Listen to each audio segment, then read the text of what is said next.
I used to think teasing my husband was harmless. A playful joke here, a cheeky comment there. Nothing serious. We've been married for 8 years. Comfortable, steady, predictable. Or so I believed. It all began with Daniel, my best friend from college. We'd always been close, but after his recent breakup, we started spending more time together. Weekend coffees, late-night texts, endless conversations. Ryan, my husband, didn't seem to mind. Not at first. Then one evening, everything quietly shifted. Ryan was making dinner when I mentioned casually that Daniel had called me. My emotional support human. I joked, I laughed, but Ryan didn't. He froze, spatula mad, and stared at me in a way that wasn't anger or jealousy. It was as if something inside him had simply shut down. "That's funny," he said flatly. "Does he support you more than I do?" I rolled my eyes. "Come on, really, he's just a friend." But he didn't respond. He returned to the pan, stirring silently. The sizzling onions suddenly seemed unbearably loud. That night, he barely spoke. I brushed it off, assuming he was tired.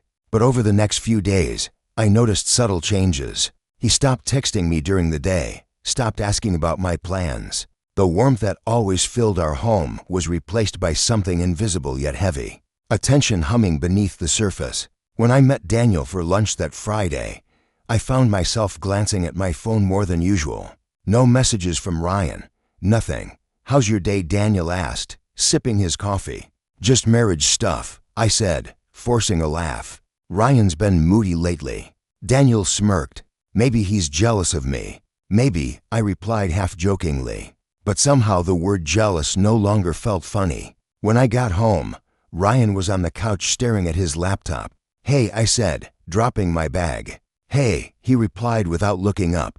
I waited for him to ask about lunch. He didn't, so I pushed. "You know," Daniel said, "you might be jealous of our friendship." Finally, he looked at me, but it wasn't anger I saw. It was disappointment. "Do you enjoy saying things you know will hurt me?" The words hit harder than I expected. "It was a joke," I said. He shook his head slowly. "You keep calling it that, but it doesn't feel like one anymore." For the first time, I noticed how tired he looked. The way his eyes avoided mine, the small distance between us on the couch. A few inches that suddenly felt like miles. Over the next week, the silence grew.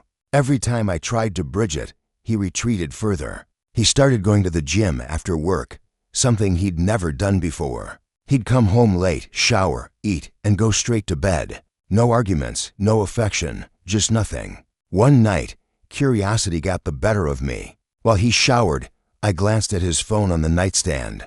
I wasn't proud, but a small voice whispered, "You deserve to know if he's talking to someone else." There were no suspicious messages, just one open note that read, "Sometimes silence says what words never could." My stomach twisted. Was that meant for me? I couldn't sleep. My mind replayed every harmless joke, every smirk about Daniel. Every time I dismissed Ryan's discomfort, for the first time, I realized how cruel I might have sounded. The next morning, I tried to talk to him. "Ryan, I think we need to talk about everything that's been happening." He didn't look up from his coffee. "There's nothing to talk about," he said. "Yes, there is," I insisted.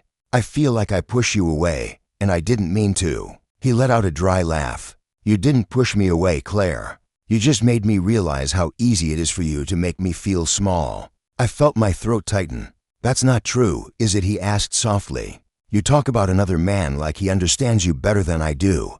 You call him your best friend while treating me like background noise. Tell me how I'm supposed to feel." His words hit like a gut punch. I had been so focused on defending myself, I hadn't stopped to ask whether I was hurting him.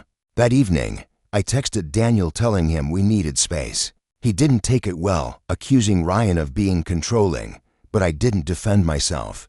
I simply said, "This isn't about him. It's about me realizing what I've been doing." When Ryan came home, I was waiting. No makeup, no defenses, just me. "I told Daniel we can't talk for a while," I said quietly. "I think I cross a line." He looked at me for a long moment.